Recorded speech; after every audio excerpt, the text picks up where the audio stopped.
On this video, we will see about JSON versus XML. We will compare JSON with XML and we will raise 3 points and we will discuss on it.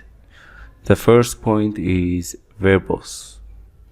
Verbose means uses more words than JSON. So XML uses more words than JSON. So it's easy to write JSON for the programmers. Let's see the JSON in XML codes and explain some. For example, here are the similar data that describe the profile of a person with the XML and JSON file. When we see the XML file, there is the opening and the closing of tags. So there is a repeated name, age, sex, and job. And also the tags of the profile is written 2 times. But when we see the XML, the JSON file is written 1 time for the name, age, sex, and the job. Inside, the key values are written inside the quotes. So when we see the verbose, XML has more verbose. It's more words to write the data. The second one is array usage. The second one is array usage. XML used to describe the structured data, which does not include array, whereas JSON includes array. We can write an array inside the JSON file or the JSON data, whereas we can not write the XML inside the XML data. Let's see the JSON data, the JSON code. For example, here you can see books. Inside books there are 3 values, or you can write more values. As we see and discuss on the last videos of syntax of the JSON in the data types, arrays are initialized inside the square bracket. As we see, there are 3 values of the key value of book. For example, here we have a key value of book and we have 3 values: stories, education, and comics. So we cannot initialize the arrays inside the XML.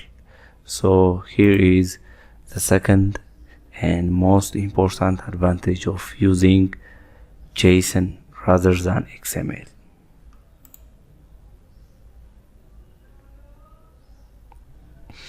When we see the third one is parsing. Parsing means converting a JSON data to JavaScript objects. So parsing is more easy when we are using the JSON to convert the JSON data to the JavaScript object. So it returns the JavaScript object. If you are using a JSON data inside the JavaScript, it's easy to eval the methods. So let's see the example.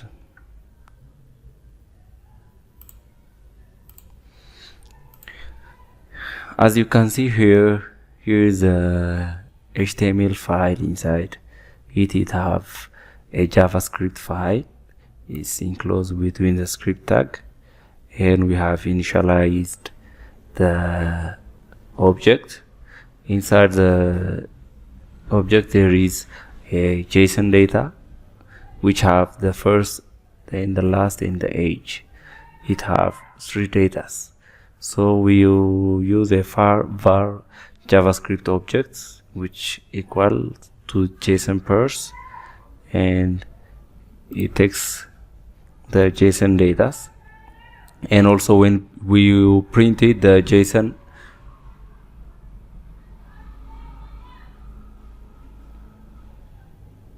So when you print the JSON data, JS.object goes first, and we concatenate and print out the 3 values.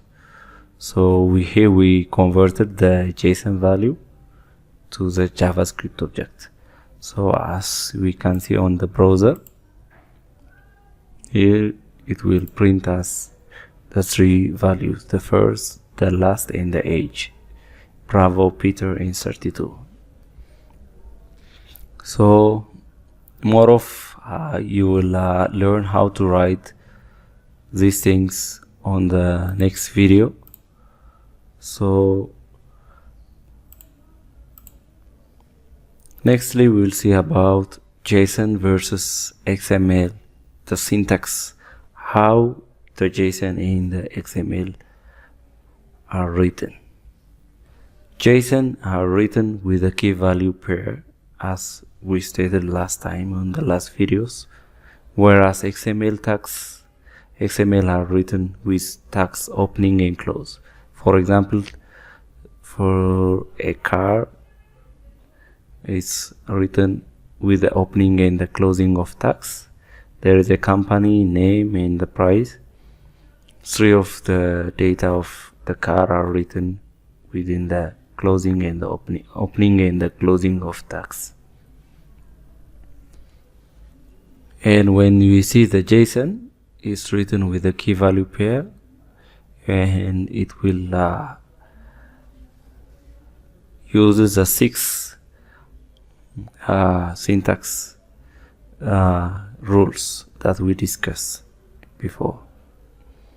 So conclusion, JSON is more useful than XML to write for the programmers, for the array usage, and also for the parsing. So in these 3 points, JSON is most widely used rather than the XML, even though both of them are data exchange formats. But nowadays, recently, JSON is widely used rather than XML. So thanks. It's all about this video.